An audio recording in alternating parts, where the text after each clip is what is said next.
दोस्तों, यह ब्लॉग के अलावा एक सूचना भी होने वाली है और साथ भी है। और माता रानी का देखिए दोस्तों, फिर मूर्ति आई हुई है और विसर्जित किया जा रहा है। आ चुके हैं इस समय हम लोग दशहरा मेले में, और यह मेजा रोड प्रयागराज का प्रमुख दशहरा मेला है, जहां पर अनेक प्रकार से लोग आते हैं, दशहरे मेले को एंजॉय करते हैं।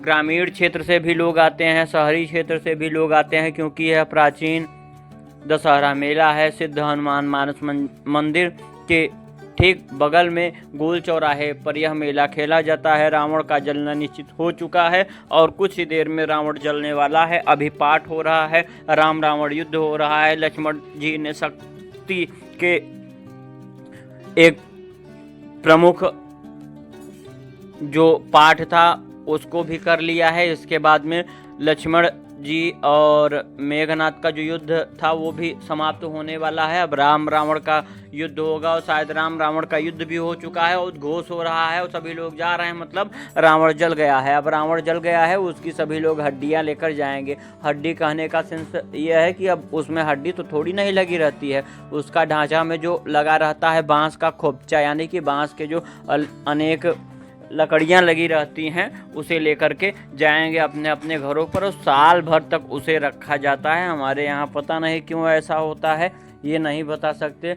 कल पूछेंगे मम्मी पापा या और लोगों से, तो वो लोग बताएंगे तो आपको बताएंगे। इसके बाद में आपको जो ब्लॉग देखने को मिलेगा वो दुर्गा पूजा का है। पंडाल हो, ऑपरेशन सिंदूर के ऊपर बना थीम के ऊपर पंडाल, माता की प्रतिमा अविश्वसनीय अकल्पनीय। जैसे ही आप जाएंगे वहां देखेंगे तो एकदम से देखते ही रह जाएंगे, आपके मुंह से कुछ नहीं निकलेगा। जब माता की मूर्ति देखेंगे आप एकदम से आश्चर्यचकित हो जाएंगे, माता में खो जाएंगे। माता की शक्ति का एहसास आपको होगा किसी न किसी दृश्य के माध्यम से। और रही बात, चाहे पंडाल छोटा हो या बड़ा, चाहे पंडाल दिव्य हो, चाहे लेजर लाइट लगा हुआ हो, चाहे मसाल जल रही हो, चाहे एक ही दीप क्यों न प्रज्वलित हो रहा हो, चाहे पूजा के नाम पर केवल क्षमा याचना हो रहा हो, जो कि माता से को सबसे ज्यादा प्रिय है, चाहे अनुष्ठान बहुत बड़े बड़े हो रहे हो, चाहे एक साधारण भक्त आराम से बैठ करके माता की ध्यान साधना कर रहा है। दोस्तों, यह सनातन संस्कृति है और सनातन संस्कृति की जो आध्यात्मिक चेतना है वही सर्वोपरि होती है। हम 2 महीने तक अब लगातार इस प्रकार के फेस्टिवल को, यानी कि इंग्लिश में कहे तो फेस्टिवल और हिंदी में कहे तो हमारे धर्म के ये प्रमुख त्यौहार हैं। और त्यौहार ही नहीं है, ये हमारी जिंदगी के अभिन्न वो हिस्से हैं जिनको हम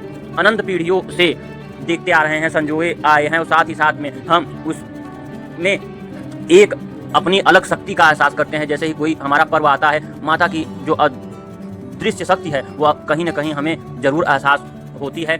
और इस एहसास को महसूस करने के लिए आपको सनातन धर्म को पहले समझना होगा। सनातन धर्म जितना सिंपल है, जितना साधारण है, उतना ही गूढ़ है। और माता के जितने भी अभी तक टॉप पंडाल हैं, कोलकाता के हो, चाहे छत्तीसगढ़ के हो, चाहे प्रयागराज के हो, चाहे दिल्ली के हो, चाहे और कहीं के भी हो, छोटे गांव कस्बे, चाहे शुरुआती दिनों में मैंने अपने गांव अपने कस्बे का दिखाया था, सभी अद्वितीय थे, अकल्पनीय थे। उनका अपने आप में, चाहे आप एक साधारण